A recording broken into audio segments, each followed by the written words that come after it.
Part 42 की starting में हम देखते हैं कि इमसॉल ठीक 5 बजे का वेट कर रही है कि तभी उसे किसी की कॉल आई, जो कि और किसी की नहीं बल्कि टाइसन के फादर यानी डिटेक्टिव किम की होती है, जो कि बताने लगे कि हम भी यहाँ आ चुके हैं एंड जस्ट तुम्हारे पीछे हैं। तो तब जाकर इमसॉल थोड़ा रिलैक्स होती है कि फाइनली डिटेक्टिव किम मेरी हेल्प के लिए आ गए। तो वहीं दूसरी तरफ से सियोनजाए भी इमसॉल के ही पास आ रहा होता है, साथ ही पुलिस से इमसॉल की मिसिंग रिपोर्ट भी कर देता है। इमसॉल को बैठे बैठे बहुत देर हो गई, यानी अब वॉच में ठीक 5 बज चुके थे एंड सेम इसी टाइम पर रेस्टोरेंट भी क्लोज हो गया जैसे कि उसकी मेमोरी में हुआ था। इसलिए इमसॉल बोली कि यही सही टाइम है, इसलिए उठती है एंड डिटेक्टिव किम को देखने के बाद चलना शुरू कर देती है। एक्चुअली उसने इशारा किया है कि डिटेक्टिव किम इमसॉल को फॉलो करें। तो वहीं सियोनजाए भी बुसान पहुंच गया एंड इमसॉल को ढूंढने निकल गया। तो वहीं इमसॉल जो कि अब रास्ते पर चल रही है कि तभी हमें किम योंग दिखाया गया, जिसने भी इमसॉल को फॉलो करना स्टार्ट कर दिया है। जिस चीज़ का एहसास इमसॉल को होने भी लगा, इसलिए वो और भी ज़्यादा घबराती है और जल्दी जल्दी चलना शुरू कर देती है। दूसरी तरफ सियोनजाए जो कि अब यहाँ पर आ चुका है, इसलिए सब जगह इमसॉल को ढूंढने लगा, लेकिन वो उसे कहीं भी मिल नहीं रही थी। तो वहीं डिटेक्टिव किम को भी आईडी चेक करने के लिए रोक लिया जाता है। इमसॉल फाइनली उस जगह आ गई जहाँ से किम योंग ने इमसॉल को किडनैप किया था, इसलिए काउंटिंग करने लग जाती है। और फिर जब जैसी कोई इमसॉल के पास आया एंड उसने पीछे से इमसॉल को पकड़ा, तो तब वो समझ गई कि ये किम योंग ही है, इसलिए बहुत ज़ोर ज़ोर से डिटेक्टिव किम का नाम चिल्लाने लगी। जो सुन जल्दी से डिटेक्टिव किम भी इमसॉल के पास भागे, लेकिन ये पर्सन किम योंग नहीं होता बल्कि एक दूसरे ऑफिसर थे, जो कि इमसॉल को ही ढूंढ रहे थे बिकॉज सियोनजाए ने इमसॉल की मिसिंग रिपोर्ट जो करा दी थी। इसलिए इमसॉल उन्हें देखकर हैरान हुई और परेशान भी कि इस टाइम किम योंग को यहाँ होना चाहिए था, लेकिन वो कहाँ है। और फिर तभी हमें किम योंग भी दिखाया गया, जो कि छुपकर ये सब देख रहा था। एंड अब क्योंकि बहुत सारे ऑफिसर्स इमसॉल के पास आ चुके थे, इसलिए वो आज का प्लान कैंसिल कर देता है इमसॉल को किडनैप करने का। लेकिन जब रास्ते में यहाँ से जा रहा था कि तभी उसकी टक्कर सियोनजाए से हो गई, जो कि पहचान जाता है कि ये तो किम योंग है ना, क्योंकि सियोनजाए ने इसका फेस न्यूज़ में देखा था। इसलिए किम योंग अपना नाम सुनकर तुरंत यहाँ से भागने लगा एंड सियोनजाए उसके पीछे पीछे ताकि उसे पकड़ सके। जिसके बाद अब हम देखते हैं कि ऑफिसर्स बात कर रहे हैं कि इस लड़की की मिसिंग रिपोर्ट हमसे किसी ने की थी कि एक लड़की पिंक टॉप में है जो कि खो चुकी है एंड उसे बचाना है। साथ ही जो कॉल पर हमें ये इन्फॉर्मेशन दे रहा था, ऐसा लगता था कि वो जैसे इस लड़की को जानता है। तो ये सुन इमसॉल तुरंत समझ गई कि ये पर्सन और कोई नहीं बल्कि सियोनजाए था, जो कि यहाँ आ चुका है। इसलिए वो तुरंत सियोनजाए को ढूंढने निकल गई, जिसके पीछे पीछे डिटेक्टिव किम भी भागते हैं इमसॉल को रोकने के लिए। इमसॉल भागते हुए वो व्यू याद करती है जो कि उसने अपनी मेमोरी में देखा था, यानी पहाड़ी का। इसलिए वो डायरेक्ट उसी जगह पर आ गई एंड यहाँ देखती है कि कैसे किम योंग सियोनजाए को चाकू मार चुका है। यानी किम योंग को पकड़ने के चक्कर में पहले इन दोनों के बीच बहुत बुरी लड़ाई हुई एंड लास्ट में किम योंग ने सियोनजाए को चाकू मार दिया। इमसॉल के बुरी तरह होश उड़ गई ये नज़ारा देखकर। तो वहीं सियोनजाए भी इमसॉल को देख लेता है, इसलिए अभी तक किम योंग को छोड़ नहीं रहा था ताकि वो इमसॉल के पास नहीं चला जाए।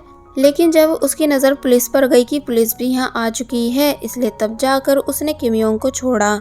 किम योंग फिर से सियोनजाए पर अटैक करने वाला था, लेकिन तभी उसे पकड़ लिया गया, यानी कंट्रोल में किया जाने लगा। तो वहीं इमसॉल अभी तक सदमे में है सियोनजाए को ऐसी हालत में देखकर। तो वहीं सियोनजाए मन ही मन इमसॉल को आई लव यू कह रहा था और फिर तभी डायरेक्ट पीछे गिर जाता है, यानी कि सियोनजाए की डेथ हो गई। जो सब देखकर इमसॉल बहुत ही ज्यादा बुरी तरह रो रही है, यानी काफी बुरी तरह चिल्ला रही थी, क्योंकि उसने कितनी कोशिश की सियोनजाए की जान बचाने की, लेकिन अब भी वो सियोनजाए बचा नहीं पाई, जबकि ये उसके पास लास्ट चांस था टाइम ट्रैवल का।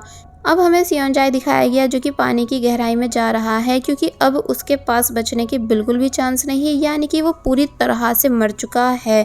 कि तभी हमें वो टाइम दिखाया गया जब इमसॉल एंड सियोनजाए साथ में सोए थे एंड इमसॉल सियोनजाए को उठा रही थी कि उठ जाओ सुबह हो चुकी है। बट सियोनजाए जो कि जाग रहा था पर अपनी आईज ओपन नहीं करता, बल्कि इमसॉल को और अच्छे से हक करके लेट गया, ये कहते हुए कि मैं नहीं चाहता हूँ कि मेरे सपनों की दुनिया खत्म हो और तुम मुझसे दूर चली जाओ। तो तब इमसॉल इमोशनल होने लग जाती है सियोनजाए की इन सभी बातों को सुनकर कि सियोनजाए इमसॉल से कितनी ज़्यादा मोहब्बत करता है। इसलिए प्रेजेंट में इन सभी बातों को सोच सोच कर रोते हुए सियोनजाए का नाम चिल्लाने लगी, क्योंकि उसे भी यकीन नहीं आ रहा है कि सेओनजाए सच में उसे छोड़कर जा चुका है।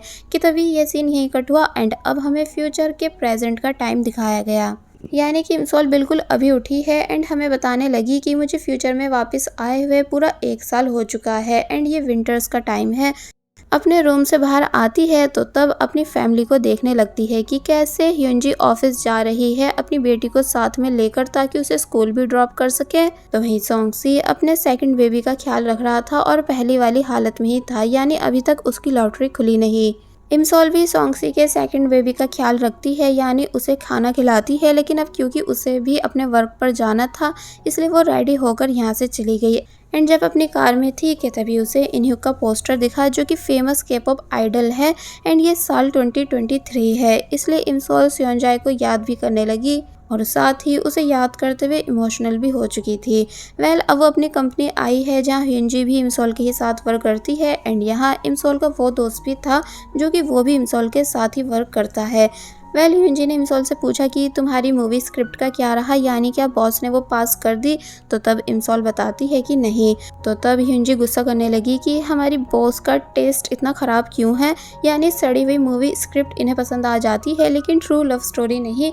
कि तभी बॉस भी पीछे से आ गई जिन्होंने सब सुन लिया था, इसलिए ह्यूनजी एक्टिंग करने लग जाती है कि वो बॉस को बुरा नहीं बोल रही थी बल्कि उनके टेस्ट की तारीफ कर रही थी और फिर तभी बहाना करके यहाँ से भाग जाती है। इमसोल भी डरी हुई होती है कि तभी बॉस ने इमसोल को अपने केबिन में बुलाया एंड यहाँ वो उसे बताने लगी कि जो एक्टर हमारी मूवी में काम कर रहा है उसने किस सीन करने से मना कर दिया है। तो ये सुन इमसोल को गुस्सा आने लगा कि वो ऐसा कैसे कर सकते हैं, यानी without romance love story complete कैसे होगी। तो तब बॉस बोले कि तभी तो मैं ये चाहती हूँ कि तुम उस एक्टर से बात करके आओ एंड उसे किस सीन करने के लिए मनाओ। तो तब इमसोल को ऐसा ही करना पड़ा, यानी कि पहले वो गुस्से से शूटिंग प्लेस आती है मगर फिर उस एक्टर के सामने उसकी बिग फैन बनने की एक्टिंग करने लगी एंड समझाती है कि तुम्हें किस सीन करना ही होगा क्योंकि मूवी का नेम ही मुझे किस चाहिए है। तो तब वो एक्टर जो कि घमंडी एंड चाइल्डिश है वो बोला कि मूवी नेम मुझे किस चाहिए है, ना कि मैंने किस कर दी ये है, इसलिए मैं किस नहीं करने वाला हूँ। और फिर बातों को काफ़ी घुमाने के बाद बता देता है कि एक्चुअली किस सीन करने से मुझे मेरी गर्लफ्रेंड ने मना किया है क्योंकि वो जेलस है। तो तब इमसोल का दिमाग घूम गया कि भला ये कैसा रीज़न हुआ, लेकिन वो एक्टर इमसोल की एक भी नहीं सुन रहा था और जब अपनी कार में जाकर बैठ गया यहाँ से जाने के लिए तो तब इमसोल देखती है कि कार में उसकी गर्लफ्रेंड भी थी जो कि एक काफ़ी बड़ी मॉडल है। इमसोल कहने लगी कि तुमने ड्रिंक कर रखी है, यानी कि तुम ड्रंक हो इसलिए ड्राइव नहीं कर सकते हो, ये इलीगल है। लेकिन जब वो एक्टर इमसोल की सुनता ही नहीं तो तब इमसोल ने अपनी कार से उसको रोका, यानी कि उस एक्टर के सामने अपनी कार लगा दी।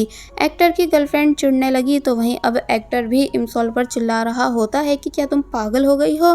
तो तब इमसोल ने गुस्से से उस एक्टर को बाहर निकाला, जोर से उसके कानों को भींचकर और बोली कि तुमने ड्रिंक कर रखी है इसलिए मैं तुम्हें ऐसी हालत में ड्राइव करके मासूम लोगों का एक्सीडेंट करने नहीं दे सकती हूँ।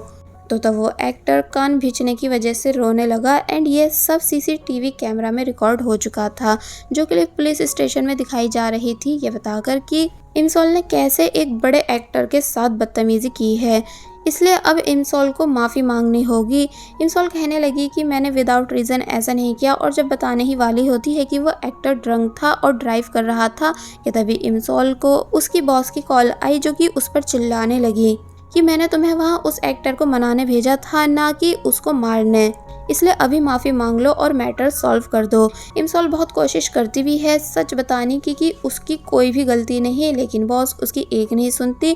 तो तब इमसोल को मजबूरन सॉरी कहना ही पड़ा, लेकिन वो अंकल जो कि उस एक्टर के मैनेजर हैं वो कहते हैं कि माफ़ी मुझसे नहीं बल्कि जिसके तुमने कान मोड़े हैं उससे तुम्हें मांगनी है। तो तब इमसोल एक साइड में बैठकर सॉरी लेटर लिखने लग जाती है जहां उसे और कोई नहीं बल्कि टाइसंग मिलता है जो कि केज में है एंड इमसोल को गैंगस्टर लेडी कहकर पुकार रहा था क्योंकि उसने भी सभी बातें सुन ली थी। तो तब इमसोल काफ़ी बुरी तरह शॉक रह गई टाइसंग को देखकर, इसलिए बोली कि तुम यहाँ क्या कर रहे हो।